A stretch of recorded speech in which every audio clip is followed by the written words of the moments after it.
Mampiteny moana ny faratsy ny lalana amin'izao fotoana, indrindra ao amin'ny distrika ny Betioka Atsimo, hoy ny solombavambahoaka voafidy tany an-toerana. Any amin'ny RN10, lalana mampitohy an'ny Toliara sy Betioka, izay tokony atao adiny 4 na adiny 5, lasa avy 9 ka tafiakatra adiny 10 amin'izao fotoana. Manao hoe lala aminay atoy milamy izao tsy filaminany vian'ny maraina manao keremesy zahay fa jeronareo ankaiky ty lalana ty fa mijaly vahoaka. Tahaka izany ihany koa ny lalana ao amin'ny renivohitra Beza sy ny commune na Belamoty izay mampitohy distrika roa. Amin'izao fotoana tapaka ny lalana miazo ny Beza.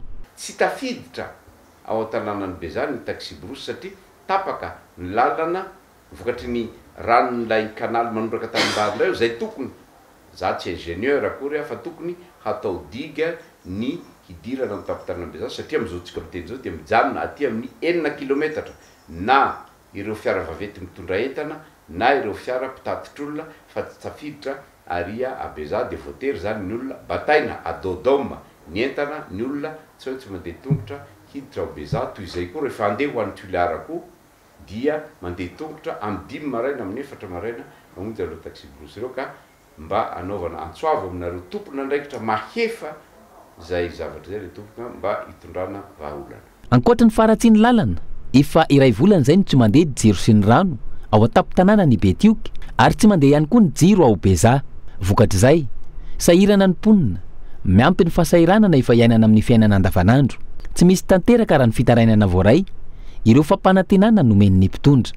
Araky ny voalazanao Andriamatoa Filoha, voalazanao Prime Ministre, sy anareo mpanohana sy mpanaradiany zao fitondrana zao de hoy izy anareo tsy misy distrika adino na hoe tsy hisy distrika ho adino ka anaovana antsoavo aminareo re tompoko fa manana ohatrany mahatsiaro teny izahay avy eo amin'ny distrika ny Betioka Atsimo fa tsy vitan'ireo fampanantenana taloha efa tsy tanteraka fa na ny olana miatraika amin'ny fiainanay andavanandro de tsisy mpitodika izahay ka raha tena politika hoentinareo mampandroso Madagasikara tokoa le hoe tsisy distrika adino dia mba manantena valiny ireo fangatahana ireo izahay. Tsy niresaka jiro sy rano ary ny lalana fotsiny ihany, marary ary andrenesana fitarainana avokoa ireo sehatra rehetra mahakasika ny sosialin'ny mponina.